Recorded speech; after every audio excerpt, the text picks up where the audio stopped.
Hello everyone, আসসালামু আলাইকুম। আজকে আমি আপনাদেরকে দেখাবো কচু দিয়ে শিং মাছ রান্না করা। প্রথমে তেল দিলাম, তারপর পেঁয়াজ কুচি দিব। পেঁয়াজটা ভাজা হয়ে গেলে আমি এক চামচ করে হলুদ, মরিচ, ধনিয়া, স্বাদমতো লবণ দিয়ে মাছটাকে ভালো করে কষিয়ে নিব। মাছটা যাতে কষানো হয় আমি অল্প একটু পানি দিব। পানি দিয়ে আর ঢাকনা দিয়ে ডেকে দিব, কিছুক্ষণ অপেক্ষা করব। তারপর মাছগুলো আমি উঠিয়ে নিব। উঠাইয়া আমি কেটে রাখা কচুগুলি সিদ্ধ করে রাখছিলাম, এখন কচুগুলি দিয়ে দিব।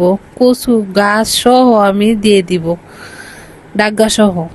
তারপর তো কষানো মাছ কচুগুলা কষানো হয়ে গেলে আমি ঢাকনা দিয়ে ডেকে দিব যাতে কচুগুলা কষানো হয়। তারপর আমি মাছগুলা যে উঠিয়ে রাখছিলাম এটা উপরে দিয়ে দিব। তারপর দিয়ে দিব কাঁচামরিচ। কাঁচামরিচ দিয়ে আর কিছুক্ষণ অল্প আছে রান্না করব।